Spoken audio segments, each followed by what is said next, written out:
Hello guys, it's NautoAisDx, and also, I too will give my thoughts on this controversy on, well, a game that was already been controversial in 2016, and that is Tokyo Mirage Session FE Encore.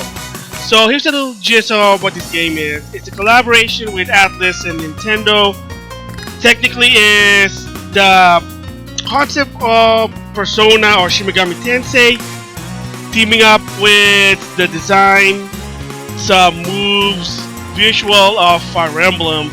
So it's an RPG of its own, published by Nintendo, developed by Atlas. So in Japan it came out, it was just, hey look, you know, it's your JRPG with Persona characters and Fire Emblem characters. However, when it came outside of Japan, especially in the US, there was a lot of controversy, such as censoring the game, removing some part of the game content, some elements, modifying some of the games, and in overall is censored. And of course, the game itself didn't really do well outside of Japan. From what I heard, it just sold mediocre. Yeah, it kind of makes sense, and people didn't like that. Of course, during the Nintendo Direct, they finally announced that Tokyo Mirage Session FE Encore is going to be ported to the Switch. That's why it has the name Encore. Supposedly an improved version than its previous one. That's what a lot of people said. And then in some of my videos, I said this, that if they bring this game to the Switch, I don't care, $60, $70, if they port Tokyo Mirage Session FE to the Switch, I will pay full price, $60, $70, full price on the Switch, if two conditions: English dub and uncensored. Especially the second one, uncensored. Alright, so the question for a while was, and there were some hints, that will the Switch version going to be uncensored? A lot of people don't know yet, but there was some speculation because of the trailer they showed, the videos, and the website. And when they asked the people who were involved, they were basically balking the answer. And so people said, will it be? Will it not be? Who knows? Well, October 17th, we actually found out our answers. And that is, sad to say, people already talked about this, and that Encore will be the International Wii U version. So, for people who don't know what that means, it's the bastard version, excuse the language, it's going to be the standard worldwide. Yes, even in Japan. And that's the sucky part, that's the sad part there. In Japan. So, in their website, props to Google Translate, they had an asterisk and said this: this work is a universal specification that adds new element based on the Western version of Tokyo Mirage Session FE released on Wii U. First of all, there is no added elements. It's subtracted elements, you dolt. Nintendo, what were you thinking? And like I said, they remove a lot of content, a lot of the sexiness, the fan service, the raunchy outfit had to be modified. The content had to be removed. And one of the DLC, the Hot Spring DLC, was not even outside of Japan. And people didn't like that. Oh my gosh. And a lot of people were hoping that it's going to be uncensored. No. Not even. No. So what does it mean? Like, why did Nintendo, for strange reason, decide to do this? Well, one reason I can guess why they decided to use the International Wii U version, and that is to have one global release. So they also said the game's going to be worldwide. And my guess in that one is, because a lot of times there are sometimes games that what's good in Japan is not good in the United States or vice versa.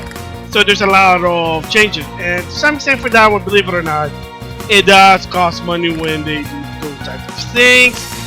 And for the developer to make it easy for themselves, they probably say, hey, you know what, let's just have one global version, one version that goes well in all the region. So what makes sense? The Wii U international version. Like, why is it all suddenly now Nintendo's doing this? And again, one of my guesses here is beside global release, it's also maybe they're trying to market it to a broader audience. People who are not into the JRPG, to Fire Emblem, or to Shin Megami Tensei / Persona franchise, maybe they'll get into it and they might get turned off of the quote-unquote fan service. That's also the possibility. Does it really work? Well, in my personal opinion, I don't think so, because you gotta start with your fans, and then those fans who support the game very, very dedicatedly, if that's a word, they can give it out word of mouth. Then maybe the general consumer will say, oh, if that guy says good, maybe I'll go buy it. But the sad part now is that this game, because they confirmed that it's going to be a international Wii U version, I don't think people are going to buy it, because I was going to buy it, believe it or not. I was hoping, if I heard that it will be uncensored and English dub, I would double dip in this game. No joke, I would double dip, but now I'm not even going to get it. I'm very disappointed. I mean, yeah, they have some new features, which is just new costume from Fire Emblem Three Houses, and you get to play as Tiki, but that's it. But yeah, that's good, but you still remove some content. Where's the fan servicey? Where's the quote-unquote vagina bone? They even got rid of that because, oh my god, it's so sexy. And what about the DLC? Are they going to remove the Hot Spring DLC even in Japan? Which is the Wii U version in Japan is the definitive version. This is like a step backwards to Nintendo. It's like, it's ridiculous in my opinion. And I know in it before, yeah, Furukawa did mention about his opinion about censorship. However, that's only addressed to third party, not all so much for Nintendo. So you gotta keep that in mind also. Yeah, they don't censor third party game like Soyny. They're still doing it, I think so, sadly. But when it comes to their own game, they make a decision whether they should tone it down or not. Because the thing about Nintendo, probably they also don't want to be associated with fan service game like Compile Hard Idea Factory. So I mean, you've been seeing kind of notice some of it, like especially with the Mario game. Hey, you know, Super Mario Odyssey, you get to see Princess Peach in a swimsuit. Let's just say that, or shirtless Mario with nipples. Come on. So if I'm gonna buy the game, for me, no, I'm not gonna buy the game now. I was planning. I said I was gonna double dip, but they blew it. And now I have this feeling, believe it or not, it's not gonna sell.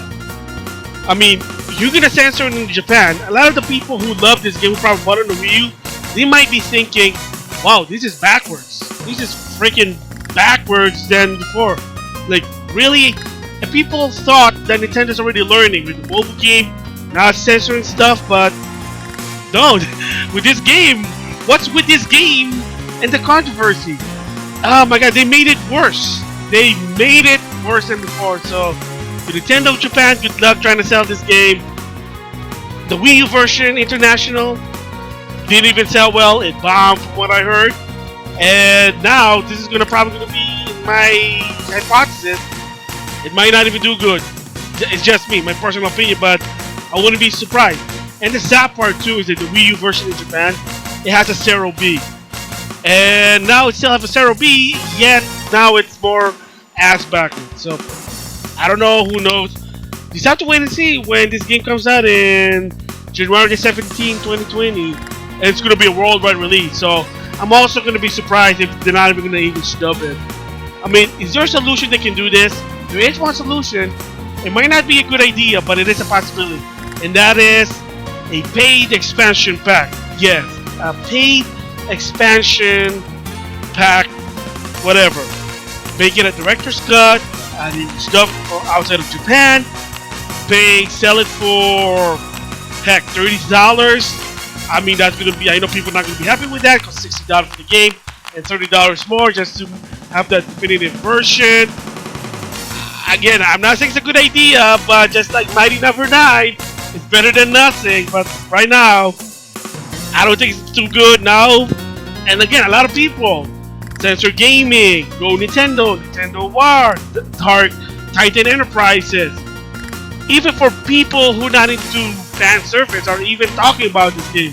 Heck, even one Angry Gamer, no surprise there, Sankaku Complex, Niche Gamer, you name it, they're addressing this. So it's going to be a lot of people going to be saying, oh dear. So before I close this, I also want to do a counterattack. Just because some people, like, seen this in the internet, oh, you know what, it's censored, whatever, I don't care, at least the game's going to come out. Again, if you're cool with it, you want to buy it, you want to support Nintendo, buying a censored version is even more backwards than the Wii U, especially in Japan. More power to you, go for it. But for me, I'm going to vote with my wallet. I'm going to speak with my wallet, and I will not give Nintendo money for this. Maybe I'll give it to Microsoft, maybe Steam, because Steam don't really censor some games, but that's a different story there. So again, you know, hey, if you don't care about the censorship, but the game's coming out and it's better than nothing, like Mighty Number 9, hey, go for it. I'm not stopping you. More power to you, my friend. More power to you. Me, I'm not gonna buy it. It is kind of disappointing there. So yeah, that's my thoughts about it. It's really sad that it is the censored Wii U version. I don't know what Nintendo's thinking. We'll just have to wait and see what happens. Maybe they can reverse the decision, but again, it's not gonna come until 20. Alright, a little bit of follow-up on this situation. And apparently, even in Japan, the people who actually pre-ordered this game were not really happy. And this is in Japan, not in the US, in Japan. So yes, it is been confirmed by Nintendo that the new version will be the Wii U International version. And they made another statement saying to the people who pre-ordered the game, probably eShop, and maybe also in stores, whatever, they're saying that they're willingly to do a refund on this game, so at least there's something about that. And they also apologize for not being transparent. So that's interesting. That I don't know why they weren't being transparent about the situation. They should have been. That was just like, really, Nintendo? I mean, the right way to do this is to have the Wii U Japanese version, the censored version with all the new stuff. Again, my guess that they decided to use the Wii U International version is to have a one version global release, so that they don't have to do some modification for each region. And of course, at this time of age, probably again, you know, people are very sensitive. And I hate to go here. I don't know if it's true or not. Maybe it has something to do with a particular country that kind of gives them a lot of money. I mean, Nintendo is working with quote-unquote Tencent, so I'm just throwing it out there. So I don't know. Maybe that's also one reason, because you know that country, yes, they're very censor heavy, and I think it's affecting other region now, which I'm not really happy. So yeah, I mean, the follow-up on this one is Nintendo did acknowledge that yes, it's going to be the censored version, and that they should have been more transparent, so they didn't. So to make up for it, they are gonna willingly to refund in Japan, and probably also in other region.